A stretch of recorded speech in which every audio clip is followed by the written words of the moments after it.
Wenn man sich das Schaffen von Karl Spitzweg ansieht, dann merkt man, dass dieser Künstler ein sehr kritischer Geist ist. Diese städtischen Idyllen, diese ländlichen Idyllen, die er aufzeigt, die sind gar nicht so harmlos, wie man das auf den ersten Blick vermuten möchte. Im Gegenteil, Karl Spitzweg war ein sehr intelligenter, ein cleverer, ein belesener Mann, hatte es auch faustdick hinter den Ohren. Das heißt, er war ein sehr gesellschaftskritischer Analyst und Beobachter, und das verbindet ihn auch mit Erwin Wurm. Denn auch Erwin Wurm ist einer, der eine hohe Beobachtungsgabe hat.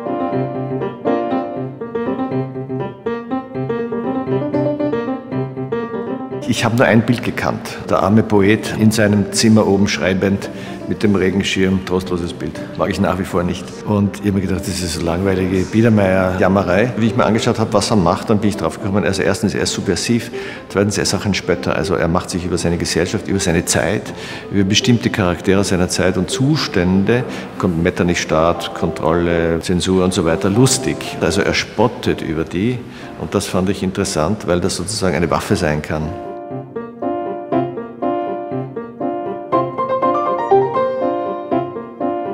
Mit zunehmender Auseinandersetzung mit den beiden Künstlern habe ich dann thematische Parallelitäten entdeckt, trotz aller Unterschiedlichkeiten, die es zweifelsohne gibt. Und ich glaube, dass gerade diese Konfrontation von Werken Karl Spitzwegs mit Erwin Wurm befruchtend ist, weil man ihn mehr aus der Perspektive der Gegenwart betrachtet. Und er ist höchst aktuell nach wie vor im 21. Jahrhundert.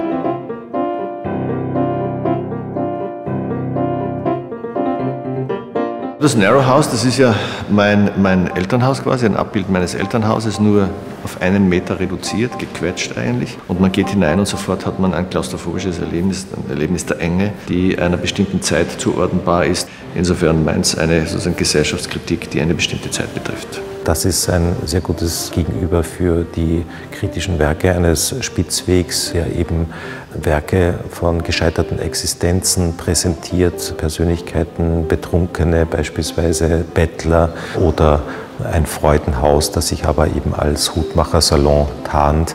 Welcher Künstler hat schon zur damaligen Zeit derartig sozusagen den Finger in die Wunde gelegt und auf die sozialen Abgründe verwiesen wie Spitzweg?